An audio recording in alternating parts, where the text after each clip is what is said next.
ಪೊಲೀಸಪ್ಪ ಇಷ್ಟೊತ್ತಲ್ಲಿ ಯಾಕೆ ಫೋನ್ ಮಾಡ್ತಿದ್ದಾರೆ? ಎತ್ಲಾ ಬೇಡವಾ? ಎತ್ತಲಿಲ್ಲ ಅಂದರೆ ಸುಮ್ಮನೆ ಗಾಬರಿ ಮಾಡಿಕೊಡ್ತಾಳೆ.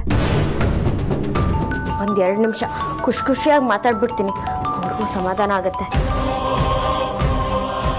ಹಾಂ ಪೊಲೀಸಪ್ಪ, ಹೇಳು, ಹೇಗಿದ್ಯಾ? ಏನು ಸಮಾಚಾರ?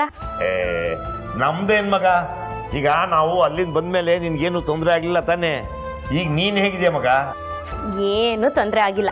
ಈಗ ನಮ್ಮ ಮನೆ ಒಳಗಿದ್ದೀನಿ, ಆರಾಮಾಗಿದ್ದೀನಿ. ಮತ್ತೆ ಅಳಿಯಂದ್ರು? ನಾನು ಮನೆ ಒಳಗೆ ಬಂದಿದ್ದಕ್ಕೆ ಅವ್ರಿಗೂ ಖುಷಿ ಆಯ್ತು. ಹಾಗಾದ್ರೆ ಸರಿ ಬಿಡು ಮಗ. ಹೇಗೋ ದೇವ್ರ ದಯೆಯಿಂದ ಎಲ್ರಿಗೂ ಒಳ್ಳೇದಾದ್ರೆ ಸರಿ. ಒಟ್ಟಿನಲ್ಲಿ ನೀ ಚೆನ್ನಾಗಿರ್ಬೇಕಷ್ಟೇ ಮಗ. ನಾನು ಯಾವಾಗ್ಲೂ ಚೆನ್ನಾಗೇ ಇರ್ತೀನಿ ಪೊಲೀಸಪ್ಪ, ನೀ ತಲೆ ಕೆಡ್ಸ್ಕೋಬೇಡ. ಸೋತಾಗ ಬೇಜಾರಾಗಲ್ಲ, ಗೆದ್ದಾಗ ಬೀಗಲ್ಲ. ಒಳ್ಳೇದು. ಇರು ಪಕ್ಕದಲ್ಲೇ ನಿಂತಿದ್ದಾಳೆ, ಕೊಡ್ತೀನಿ 1 ನಿಮಿಷ. ಹೇಗಿದೆಯಾ ಮಗಳೇ? ಎಲ್ಲ ಸರಿ ಹೋಯ್ತಾ? ಸಮಸ್ಯೆ ಇದ್ದಿದ್ದೆ ಅಮ್ಮ, ಆದ್ರೆ ಎದುರಾಗೋ ಸಮಸ್ಯೆ ಹೇಗೆ ಸರಿಪಡಿಸ್ಬೇಕು ಅಂತ ನಿನ್ನಿಂದ ಕಳ್ತಿದ್ದೀನಿ. ಏನು, ನೀನು ನಿನ್ನ ಗಂಡ ಚೆನ್ನಾಗಿದ್ರೆ ಸಾಕಮ್ಮ. ಯಾವುದೇ ಕಾರಣಕ್ಕೂ ನಿನ್ನ ಗಂಡನ ಮಾತನ್ನ ಮೀರ್ಬೇಡ, ಆಯ್ತಾ? ಆಯ್ತಮ್ಮ. ದೀಪು, ಇನ್ನೊಂದು ವಿಷಯ ಹೇಳ್ಬೇಕಿತ್ತಮ್ಮ. ನನ್ನ ಮಗ ಈಗ ನಮ್ಮನೇನಲ್ಲೇ ಇದ್ದಾನೆ. ನಿಜನಾ? ನಿಮ್ಮಪ್ಪನೇ ಅವನನ್ನ ಇಲ್ಲಿರೋಕೆ ಹೇಳಿದ್ದು. ಹೌದಾ? ಕೊಡು ಪೊಲೀಸಪ್ಪನ್ಗೆ. 1 ನಿಮಿಷ. ಹೇಳ ಮಗ. ಏನ್ ಪೊಲೀಸಪ್ಪ, ನಿನ್ ಮುದ್ದು ಮಗನ ಮನೇಲೆ ಇರ್ಸ್ಕೊಳಕ್ ಒಪ್ಕೊಂಡಿ? ಮುದ್ದು ಇಲ್ಲ ಮದ್ದು ಇಲ್ಲ ಮಗ. ಅವನ ಮುಖ ನೋಡಿದ್ರೆ ಗುತ್ತನ ಅನ್ಸುತ್ತಷ್ಟೇ. ಏನೋ ದಿಕ್ಕು ದೆಸೆ ಇಲ್ಲದೆ ಊರೂರಲ್ಲಿ ತಿದ್ನಲ್ಲ, ಒಂದು ಮೂಲೆಯಲ್ಲಿ ಬಿದ್ದಿರ್ಲಿ ಅಂತ ಕರೆದಿದ್ದೀನಿ ಅಷ್ಟೆ. ಅಲ್ಲ, ಆ ಪುಣ್ಯಾತ್ಮ ಇಲ್ಲಿ ಅದೆಷ್ಟು ದಿನ ಇರ್ತಾನೋ ಗೊತ್ತಿಲ್ಲ. ಯಾಕಂದ್ರೆ ಒಂದು ಕಡೆ ಇದ್ದು ಅಭ್ಯಾಸ ಇಲ್ವೇ. ಮನೆ ಮುಂದೆ ಹಾಕೋ ಚಪ್ರ ಅಲ್ಲಮ್ಮ, ಕಾಲಿಗೆ ಹಾಕೋ ಚಪ್ಪಲಿ. ಯಾವಾಗ್ಲೂ ಅಲ್ಲಿಂದ ಇಲ್ಲಿಗೆ, ಇಲ್ಲಿಂದ ಅಲ್ಲಿಗೆ ಅಲಿತಾ ಇರುತ್ತೆ. ಯಾಕೆ ಹಂಗೆ ಹೇಳ್ತೀಯ ಪೊಲೀಸಪ್ಪ? ಇಲ್ಲ ಆಗಿರೋದ್ ಬಗ್ಗೆ ಅವ್ನಿಗೇನಾದ್ರೂ ಹೇಳಿದ್ರಾ? ನಾನೇನು ಹೇಳಿಲ್ಲ, ನೀ ಹೇಳಿದ್ದೀನಿ. ಹಾ, ವಿಷಯ ಗೊತ್ತಾಗಿದೆ. ಒಳ್ಳೇದು. ಅವ್ರು ಬಂದ್ರು ಅನ್ಸುತ್ತೆ, ನಾನು ಆಮೇಲೆ ಮಾಡ್ತೀನಿ. ಸರಿ ಮಗ, ಫೋನ್ ಇಡ್ತೀನಿ. ಈಶ್ವರ, ಅಂತೂ ನನ್ನ ಮಗಳ ಸಮಸ್ಯೆ ಬಗೆಹರಿತಲ್ಲ, ಅದೇ ಸಂತೋಷ. ಅಲ್ಲ, ಮತ್ತೆ ಏನಾದರೂ ಸಮಸ್ಯೆ ಆದರೆ? ಅಂಥ ಸಮಸ್ಯೆ ಏನೂ ಆಗಲ್ಲ. ಎಂಥ ಸಮಸ್ಯೆ ಬಂದರೂ ಅದನ್ನು ಅವಳು ಧೈರ್ಯವಾಗಿ ಎದುರಿಸ್ತಾಳೆ. ನೀವಿನ್ನೇನು ಯೋಚನೆ ಮಾಡಬೇಡಿ. ಏನೋ ಸರಿ.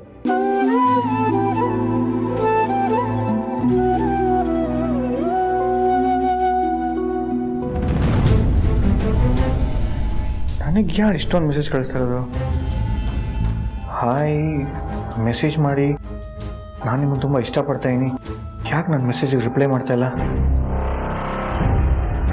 ಇತ್ಯಾವ್ದು ಗುರು ಬೆನ್ನಿಗೆ ಬಿದ್ದಿದ್ದು ಬೇತಾಳ?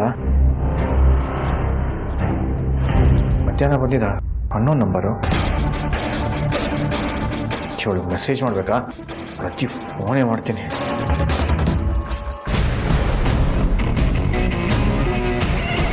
ರೀ, ಯಾರು ನೀವು? ನನ್ನಿಂದ ಯಾಕೆ ಬಿದ್ದಿದ್ದೀರಾ? ಬಿದ್ದಿರೋದು ಅಲ್ಲದೆ I like you, I love you, ನನ್ನ ಅಕ್ಸೆಪ್ಟ್ ಮಾಡ್ಕೊಳ್ಳಿ ಅಂತಲ್ಲ. ಅಷ್ಟಕ್ಕೂ ನಾನು ಯಾಕೆ ನಿಮ್ಮನ್ನ ಅಕ್ಸೆಪ್ಟ್ ಮಾಡ್ಕೋಬೇಕು? ನೀವೇನು ಅತಿಲೋಕ ಸುಂದರಿನಾ? ಅದಾಗಿದ್ರು ನಾನೆಲ್ಲ ನಿಮ್ಮನ್ನು ಇಷ್ಟಪಡಲ್ಲ.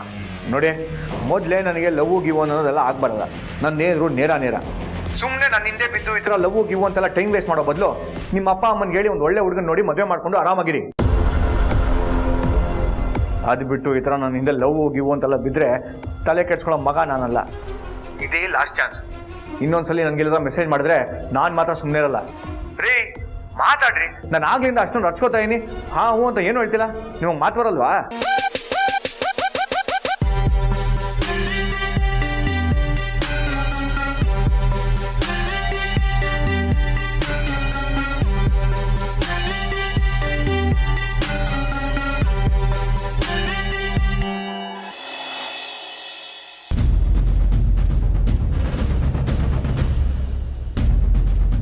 ಡೈರೆಕ್ಟರ್ಗೆ ತುಂಬಾ ಕನ್ವಿನ್ಸ್ ಮಾಡಿದೆ, ಮಾತೆ ಕೇಳ್ತಾ ಇಲ್ಲ. ಯಾವುದೇ ಕಾರಣಕ್ಕೂ ನಿನ್ ಜೊತೆ ಕೆಲಸ ಮಾಡಲ್ಲ ಅಂತ ಹೇಳ್ತಿದ್ದಾರೆ. ಅವ್ರು ಹಠ ಮಾಡ್ತಾರೆ ಅಂತ ನನ್ನ ಸ್ವಾಭಿಮಾನ ಕಳ್ಕೊಂಡು ಅವ್ರ ಮುಂದೆ ತಲೆ ತಗ್ಸಕ್ ಆಗಲ್ಲ ಅರವಿಂದ್. ಎಲ್ರು ಮುಂದೆ ಎಷ್ಟು ಅವಮಾನ ಮಾಡಿದ್ರು ನೀವೇ ನೋಡಿದ್ರಿ ತಾನೆ, ಅದಕ್ಕೇನ್ ಹೇಳ್ತೀರಾ? ಅವ್ರಿಗೆ ನೀವು ಮಾಡಿದ ತಪ್ಪು ಅಂತ ಬುದ್ಧಿ ಹೇಳದ್ ಬಿಟ್ಟು ನನಗ್ ಅಡ್ವೈಸ್ ಮಾಡಕ್ ಬರ್ತೀರಾ? ಜಾನು, ನೀನ್ ಕೋಪ ಮಾಡ್ಕೊಂಡ್ರು, ಅವ್ರು ಹಠ ಸಾಧಿಸಿದ್ರು, ಕರಿಯರ್ ಹಾಳಾಗೋದು ನಿಂದು, ಅರ್ಥ ಮಾಡ್ಕೋ. ಇಲ್ಲ ಅರವಿಂದ್, ನೀವೇನೇ ಹೇಳಿದ್ರು ನಾನ್ ಮಾತ್ರ ಅವ್ರ ಜೊತೆ ವರ್ಕ್ ಮಾಡಲ್ಲ. ನಾನ್ ಮಾಡಿದ್ರಲ್ಲಿ ಏನ್ ತಪ್ಪಿತ್ತು? ಆಕ್ಟಿಂಗ್ ಚೆನ್ನಾಗೇ ಮಾಡ್ದೆ ತಾನೆ? ಹೌದೌದು, ಆ ಡೈರೆಕ್ಟ್ರು ಸರಿ ಇಲ್ಲ, ಮೈಯೆಲ್ಲ ಅಹಂಕಾರ. ಅದಕ್ಕೆ ನೀವು ಸುಮ್ಮನಿರ್ತೀರಾ? ಉರಿಯೋ ಬೆಂಕಿಗೆ ತುಪ್ಪ ಹಾಕ್ಬಿಡಿ. ನೋಡ್ ಜಾನು, ಆಕ್ಟಿಂಗ್ ಮಾಡಿದೆ ಸೆಟ್ ಬಿಟ್ಟು ಹೋದ್ಲು ಅಂತ ಪುಕಾರ ಆದ್ರೆ ಹೆಸರು ಹಾಳಾಗೋದು ನಿಂದೇನೆ. ಆಮೇಲೆ ಯಾರು ನಿನ್ಗೆ ಇಂಡಸ್ಟ್ರಿಯಲ್ಲಿ ಕೆಲಸನೇ ಕೊಡಲ್ಲ. ಅಸೋಸಿಯೇಷನ್ ಅಲ್ಲಿ ಕಂಪ್ಲೇಂಟ್ ಆದ್ರೆ ಇಂಡಸ್ಟ್ರಿಯಿಂದನೇ ಬ್ಯಾನ್ ಆಗ್ಬಿಡ್ತೀಯ. ಹೌದು ಅರವಿಂದು, ಹಂಗೂ ಮಾಡ್ತಾರಾ? ಹ್ಞೂ, ಮತ್ತೆ ಒಂದು ಸರಿ ಇಂಡಸ್ಟ್ರಿಯಿಂದ ಬ್ಯಾನ್ ಮಾಡಿದ್ರೆ ಇಷ್ಟು ವರ್ಷ ಅಂತ ರೂಪನ್ಗೆ ಯಾರು ಕೆಲಸ ಕೊಡಲ್ಲ. ಮಾಡ್ಲಿ ಬಿಡಿ, ನಾನ್ ಬೇರೆ ಲ್ಯಾಂಗ್ವೇಜಿಗೆ ಹೋಗ್ತೀನಿ. ಜಾನು, ಇಲ್ಲೇ ಏನು ಮಾಡಕ್ ಆಗ್ತಿಲ್ಲ, ಇನ್ ಬೇರೆ ಲ್ಯಾಂಗ್ವೇಜ್ ಹೋಗಿ ಏನ್ ಮಾಡ್ತೀಯಾ? ಅಂದ್ರೆ ಏನ್ ನಿಮ್ ಮಾತಿನ ಅರ್ಥ? ನನ್ ಕೈಲಿ ಆಗಲ್ಲ ಅಂತನಾ? ಹಾಗಲ್ಲ ಜಾನು, ಬೆಳಿಬೇಕು ಅಂದ್ರೆ ಇದನ್ನೆಲ್ಲ ಸಹಿಸ್ಕೋಬೇಕು. ನೋಡು, ಫಸ್ಟ್ ಅವಮಾನ, ಆಮೇಲೆ ಅನುಮಾನ, ಆಮೇಲೆ ಸನ್ಮಾನ. ಕರೆಕ್ಟ್, ಅರವಿಂದು ಕರೆಕ್ಟ್ ಆಗಿ ಹೇಳ್ತಾ ಇದ್ದಾನೆ. ಇವಾಗ ಏನ್ ಮಾಡ್ಬೇಕು? ಹೇಗೋ ಡೈರೆಕ್ಟರ್ ಕೈಕಾಲು ಹಿಡ್ಕೊಂಡು ರಿಕ್ವೆಸ್ಟ್ ಮಾಡ್ಕೋತೀನಿ, ನೀನ್ ಆಕ್ಟಿಂಗ್ ಮಾಡೋದಕ್ಕೆ ರೆಡಿ ಆಗಷ್ಟೇ.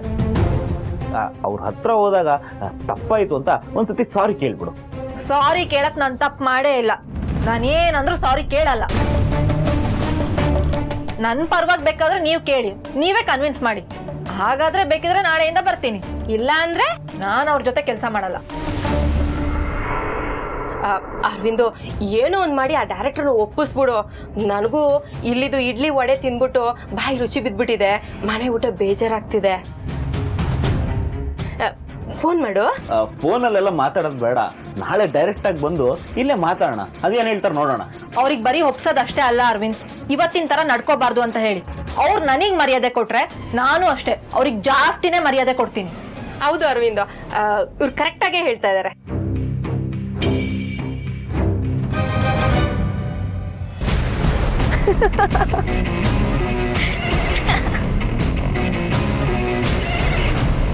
ನೀನು ಬೈಯೋದು ಕೇಳೋದು ತಂಗಾಳಿ ಬೀಸಷ್ಟು ಖುಷಿ ಆಗ್ತದೆ. ನಿನ್ನ ಧ್ವನಿ ಸವಿ ಜೇನಷ್ಟು ಸುಮಧುರವಾಗಿದೆ. ಹಾಗೆ ನಾನು ಕೊಡೋ ಏಟುನು ಮಚ್ಚೇಟ್ಗಿಂತ ಭಯಂಕರವಾಗಿರುತ್ತೆ. ಹೌದಾ?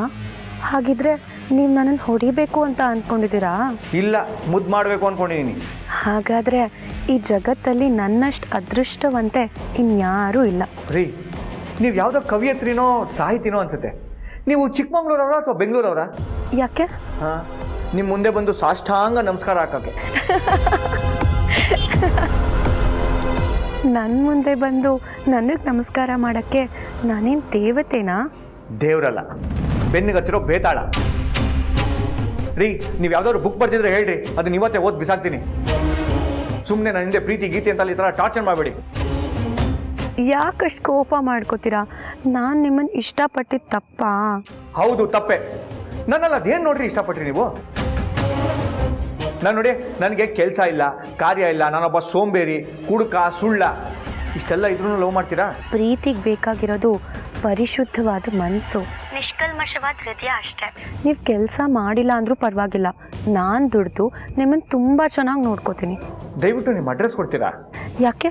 ಹಾಂ, ನಿಮ್ಮನ್ನಲ್ಲೇ ಹುಡ್ಕೊಂಬಂದು ಹೊಡೆಯೋದಕ್ಕೆ. ಇನ್ನೊಂದ್ಸಲ ಫೋನ್ ಮಾಡಿ ಲವ್ ಗಿವ್ ಅಂತೆಲ್ಲ ಟಾರ್ಚರ್ ಕೊಟ್ಟರೆ ನಾನು ಕೊಡೋ ಟಾರ್ಚರ್ ಬೇರೆ ಥರನೇ ಇರುತ್ತೆ. ನೋಡಿ, ಮೊದಲೇ ನಾನು ಸರಿ ಇಲ್ಲ, ಖರಾಬ್ ನನ್ನ ಮಗ. ಇವತ್ತೇ ಇದನ್ನೆಲ್ಲ ನಿಲ್ಲಿಸಿ ನಿಂಪಾಡಿ ನೀವು ಸುಮ್ಮನೆ ಇದ್ರೆ ಸರಿ, ಇಲ್ಲಾಂದರೆ ಪರಿಣಾಮ ನೆಟ್ಟಿಗಿರಲ್ಲ. ಇಡ್ರಿ ಫೋನು. ಈಗಿನ ಕಾಲದ ಹುಡುಗರಿಗೆ ಲವ್ ಅಂದರೆ ಆನ್ಲೈನಲ್ಲಿ ಆರ್ಡರ್ ಮಾಡೋಕೆ ಬಣ್ಣದ ಬಟ್ಟೆ ಥರ ಆಗ್ಬಿಟ್ಟಿದೆ. ಯಾವಾಗ ಯಾವ್ದು ಬೇಕೋ ಅದನ್ನು ಆರ್ಡರ್ ಮಾಡಿ ಹಾಕೊಳ್ತಾರೆ, ಬೇಡದಾಗ ಬೀಸಾಕಿ ಇನ್ನೊಂದು ಆರ್ಡರ್ ಮಾಡ್ತಾರೆ. ಮೊದಲು ನಮ್ಮ ದೇಶದಲ್ಲಿ ಈ ಲವ್ ಅನ್ನೋದು ಬ್ಯಾನ್ ಆಗಬೇಕು, ಆಗ ನಮ್ಮಂಥ ಹುಡುಗರು ಉದ್ಧಾರ ಆಗ್ತಾರೆ.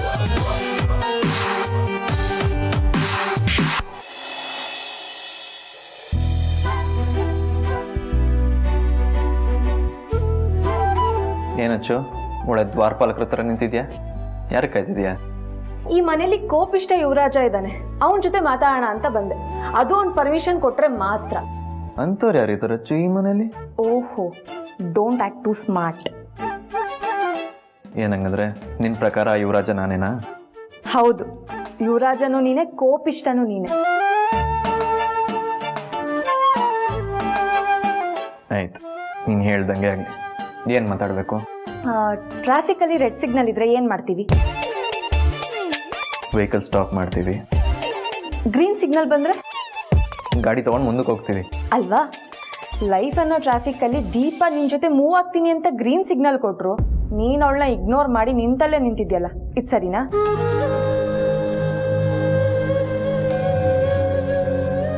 ನಾನೇ ನಿಂತಿಲ್ಲ, ನಡ್ಕೊಂಡೇ ಹೋಗ್ತಿದ್ದೆ, ನೀನೇ ನನ್ನ ನಿಲ್ಸಿರೋದು.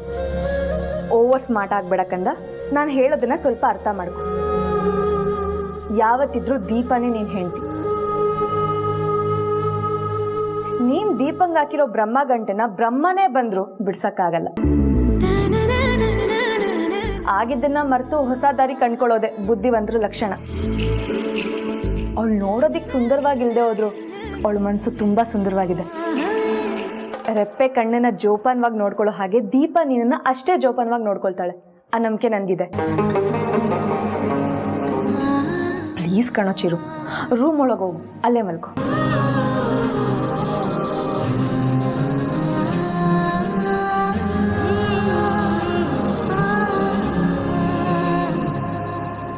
ನಾಳೆಯಿಂದ ದೀಪ ಜೊತೆ ಹೊಸ ಜೀವನ ಶುರು ಮಾಡು. ಇಷ್ಟೊತ್ತವರೆಗೂ ಇಷ್ಟುದ್ದ ಓದಿದ ಟಿಪ್ಪಣಿ ಹಿಂದೆ ಇದ್ದಿದ್ದು ಮುನ್ನುಡಿ ಅವ್ರದ. ಮುಖಪುಟ ಚೆನ್ನಾಗಿದ್ದು ಅದ್ರೊಳಗಿರೋ ಪುಟಗಳು ಖಾಲಿ ಇದ್ರೆ ಪರವಾಗಿಲ್ವಾ? ಪುಟಗಳು ಖಾಲಿ ಇದ್ರೆ ಏನಾದರೂ ಬರ್ಕೋಬೋದಚ್ಚು, ಆದರೆ ಇಂಟ್ರೆಸ್ಟಿಂಗೇ ಇಲ್ಲ ಅಂದರೆ ಆ ಬುಕ್ ಓದೋದೇ ವೇಸ್ಟ್ ಅಷ್ಟೇ. ನೀನು ಸಜೆಸ್ಟ್ ಮಾಡ್ತಿರೋ ಪುಸ್ತಕ ಇಂಟ್ರೆಸ್ಟಿಂಗ್ ಆಗೂ ಇಲ್ಲ.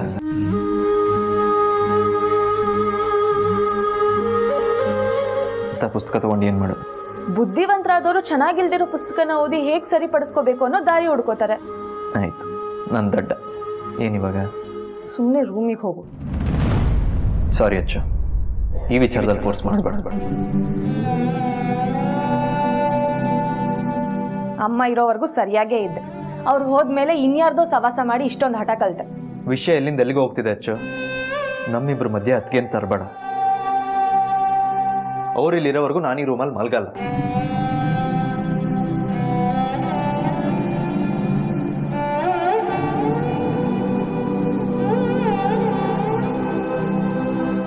ಸಾರಿ ದೀಪ, ಅವನ ಹತ್ರ ಎಷ್ಟು ಕೇಳ್ಕೊಂಡ್ರು ಅವನು ಒಪ್ಲಿಲ್ಲ. ನೋಡ್ದೆ ಅಕ್ಕ, ಮತ್ತಿವಾಗ ಏನು ಮಾಡೋದು? ಅವ್ರು ಹೆಂಗೆ ಈ ರೂಮಲ್ಲಿ ಮಲ್ಗಲ್ವೋ, ನಾನು ಈ ರೂಮಲ್ಲಿ ಮಲ್ಗಲ್ಲ. ಮತ್ತೆಲ್ಲಿ ಮಲಗ್ತೀಯಾ? ಆಮೇಲೆ ಹೇಳ್ತೀನಿ.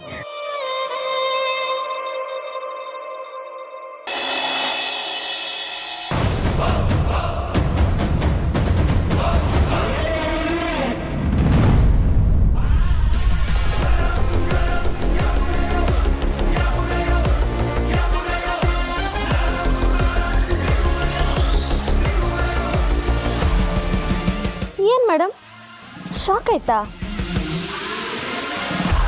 ಆಗ್ಲೇಬೇಕು. ಯಾಕೆ ಹೇಳಿ?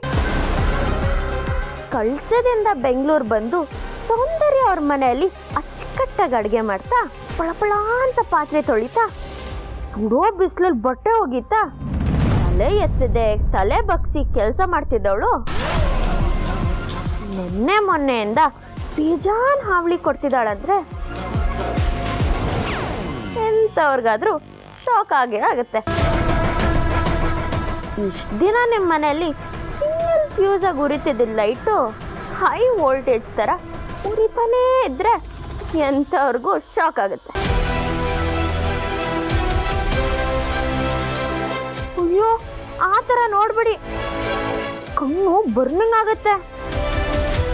ಇನ್ಮುಂದೆ ನಾನು ಕೊಡೋ ಏಟಿಗೆ ಎದುರು ಕೊಡಕ್ಕೆ ನಿಮ್ಮ ಹತ್ರ ತಾಕತ್ತಿದ್ಯಾ?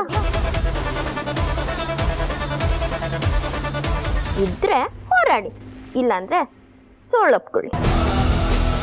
ಇದು ಸೌಂದರ್ಯ ಅವ್ರಿಗೆ ದೀಪ ಕೊಡ್ತಿರೋ ಸವಾಲ್.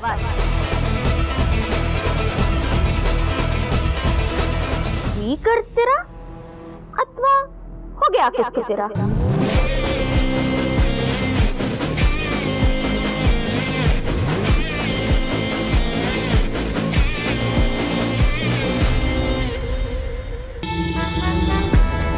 ಅಯ್ಯೋ, ಏನ್ ಇವಳು ಈ ಮಟ್ಟಕ್ಕೆ ದುರಂಕಾರ ಮೆರೀತಿದ್ದಾಳೆ ಅಂತ ಅನ್ಕೋಬೇಡಿ ಮೇಡಮ್. ಸುಮ್ಮನೆ ಕಾಲ್ ಹೇಳಕ್ಕೆ ಹೀರೋ ಒಂಥರ ಡೈಲಾಗ್ ಹೇಳ್ದೆ. ಹೆಂಗಿತ್ತು? ಮೈಯೆಲ್ಲ ಕೊಬ್ಬಿದೆ ಅಂತ ತುಂಬಾ ಮಾತಾಡ್ಬೇಡ. ನನ್ನ ಹೆಸರು ಹೇಳೋ ಯೋಗ್ಯತೆನೂ ಇಲ್ಲದೆ ಇರೋ ನೀನು ನನ್ನ ಮುಂದೆ ಇಷ್ಟೊಂದು ಅಹಂಕಾರ ತೋರಿಸ್ತಾ ಇದ್ಯಾ? ನಿಂದು ಮಿತಿ ಮೀರ್ತಾ ಇದೆ. ಹಾಗೇನಿಲ್ಲ ಮೇಡಮ್, ನಿಮ್ಗೊಂದು ಸತ್ಯ ಹೇಳ, ಇದೆಲ್ಲ ನನ್ನ ಜಾತಕದ ಮಹಿಮೆ ಅಂತೆ. ಇನ್ಮೇಲಿಂದ ನನಗೆ ಗಜಕೇಸರಿ ಯೋಗ ಶುರುವಾಗಿದ್ದಂತೆ. ನಾನು ಹೇಳಿದ್ದೇ ಆಗತ್ತೆ, ಆಗೋದನ್ನೇ ನಾನು ಮಾಡ್ತೀನಿ. ಜಾಸ್ತಿ ಹಾರಾಡ್ಬೇಡ, ಹಾರೋಗ್ಬಿಡ್ತೀಯ. ನನ್ನ ಪರ್ಮಿಷನ್ ಇಲ್ಲದೆ ನನ್ನ ರೂಮಿಗೆ ಬಂದು ನಾನು ಮಲ್ಗೋ ಜಾಗದಲ್ಲೇ ಮಲ್ಗಿದೆಯಲ್ಲ ನೀನು. ಎಷ್ಟು ಧೈರ್ಯ ಇರ್ಬೇಡ ನಿನ್ಗೆ. ಧೈರ್ಯ ಇರೋದಕ್ಕೆ ಇಲ್ಲಿ ಬಂದು ರಾಜ ರೋಷವಾಗಿ ಮಲ್ಗಿರೋದು ಮೇಡಮ್. ನಿಯತ್ತಿಗೆ ಹೆಸರಾಗಿರೋ ಕಳ್ಸಾಪೇಟೆ ಹೆಡ್ ಕಾನ್ಸ್ಟೇಬಲ್ ಜಯರಾಮ್ ಅವ್ರ ಮಗಳು. ನಗ್ತಾ ಮಾತಾಡ್ದವ್ರಿಗೆ ಪ್ರೀತಿ ಕೊಡ್ತೀನಿ, ಅಳ್ತಾ ಬಂದವ್ರಿಗೆ ಸಹಾಯ ಮಾಡ್ತೀನಿ, ದುರಾಂಕಾರದಿಂದ ಮೆರೆಯೋರ್ಗೆ ಸರಿಯಾದ ಪಾಠ ಕಳಿಸ್ಕೊಳ್ಳಿ.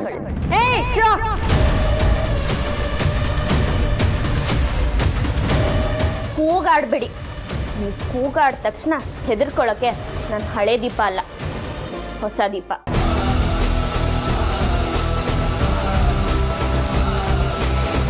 ನನ್ನ ರೂಮಿಗೆ ಯಾಕೆ ಬಂದೆ? ಇನ್ನೇನು ಮಾಡಲಿ ಮೇಡಮ್, ನನ್ನ ಗಂಡ ರೂಮಲ್ಲಿ ನನ್ನ ಪಕ್ಕ ಮಲ್ಕೊಳ್ಳೋಣ ಅಂತ ಹೊಟ್ಟೋದ್ರು. ಊರಿಲ್ದೆ ನಾನೇನು ಮಾಡಲಿ, ಅದಕ್ಕೆ ಎಲ್ಲಿ ಬಂದ್ಬಿಟ್ಟೆ. ಚಿರು ಯಾಕೆ ನಿನ್ ಜೊತೆ ಆ ರೂಮಲ್ಲಿ ಮಲ್ಗಬೇಕು? ಅದು ಅವನ ರೂಮು, ನೀನೇ ಆಚೆ ಬರಬೇಕು. ಅದಾಗಲ್ಲ ಮೇಡಮ್. ಶಿವ ಇರೋ ಕಡೆ ಪಾರ್ವತಿ, ರಾಮ ಇರೋ ಕಡೆ ಸೀತೆ, ಚಿರು ಇರೋ ಕಡೆ ದೀಪ ಇದ್ದೇ ಇರ್ತಾಳೆ. ನನ್ನ ಗಂಡನ ನನ್ನಿಂದ ದೂರ ಮಾಡಬೇಕು ಅಂತ ಅನ್ಕೊಂಡಿದ್ರೆ ಅದೆಲ್ಲ ನಿನ್ನ ಭ್ರಮೆ. ನನ್ನ ಗಂಡ ಎಲ್ಲಿ ಮಲಗ್ತಾರೋ ನಾನು ಅಲ್ಲೇ ಮಲಗೋದು, ಅವ್ರು ಎಲ್ಲಿರ್ತಾರೋ ನಾನು ಅಲ್ಲೇ ಇರ್ತೀನಿ. ಇದನ್ನ ತಪ್ಸಕ್ಕೆ ನೀವೊಬ್ರೇ ಅಲ್ಲ, ನಿಮ್ಮಂತ 100 ಸೌಂದರ್ಯ ಬಂದ್ರೂ ಅದನ್ನ ತಪ್ಸಕ್ಕಾಗಲ್ಲ. ಈ ಸೌಂದರ್ಯನ್ಗೆ ಚಾಲೆಂಜ್ ಹಾಕಿ ಗೆದ್ದವರು ಇತಿಹಾಸದಲ್ಲೇ ಇಲ್ಲ. ಸವಾಲನ್ನೇ ಸವಾಲಾಗಿ ಸ್ವೀಕರಿಸಿ ಆ ಸವಾಲಲ್ಲಿ ಗೆಲ್ಲೋದೆ ಈ ದೀಪಂಗೆ ತುಂಬಾ ಇಷ್ಟ. ಏಯ್, ಸುಂಟ್ರ ಗಾಳಿಲಿ ಗಾಳಿಪಟ ಬಿಡ್ತೀನಿ ಅನ್ನೋರು ಪಟ ಮಾತ್ರ ಅಲ್ಲ, ಪಟದ ಜೊತೆ ಅವರು ಹಾರೋಗ್ತಾರೆ. ನಾನು ಉರಿಯೋ ದೀಪ ಅಲ್ಲ ಮೇಡಮ್, ಸುಡೋ ಬೆಂಕಿ. ಆ ಬೆಂಕಿ ಮುಂದೆ ಬಿರುಗಾಳಿ ಸುಂಟ್ರಗಾಳಿ ಬಂದ್ರೂ ಅದಾರಲ್ಲ, ಮುಟ್ಟಕ್ಕೂ ಆಗಲ್ಲ. ಬಿಸಿ ರಕ್ತ, ಜಾಸ್ತಿ ಹಾರಾಡ್ತಿದ್ಯಾ. ಯಾವುದೇ ಕಾರಣಕ್ಕೂ ಚೀರು ಇರೋ ಕಡೆ ನೀನು ಮಲ್ಗಕ್ಕಾಗಲ್ಲ. ಎಲ್ಲಿವರೆಗೂ ನನ್ನಲ್ಲಿ ಸತ್ಯ ಧರ್ಮ ನ್ಯಾಯ ಇರುತ್ತೋ ಅಲ್ಲಿವರೆಗೂ ಗೆಲುವು ನಂದೆ. ಸುಳ್ಳನ್ನ ಸೃಷ್ಟಿ ಮಾಡಿ ಸತ್ಯನ ತುಳ್ಯಕ್ಕೆ ಹೊರಟಿರೋ ನಿಮಗೆ ಸೋಲ್ ಆಗೇ ಆಗುತ್ತೆ. ಇವನ್ನ ಸವಾಲಾಗಿ ಸ್ವೀಕರಿಸ್ತಿರೋ ನಿಮಗೆ ಬಿಟ್ಟಿದ್ದು. ಒಟ್ಟಿನಲ್ಲಿ ಈ ಅಗ್ನಿ ಪರೀಕ್ಷೆಯಲ್ಲಿ ಗೆಲ್ಲೋದು ನಾನು. ನೋಡೇ ಬಿಡ್ತೀನಿ, ಗೆಲ್ಲೋದು ನೀನಾ ನಾನಾ.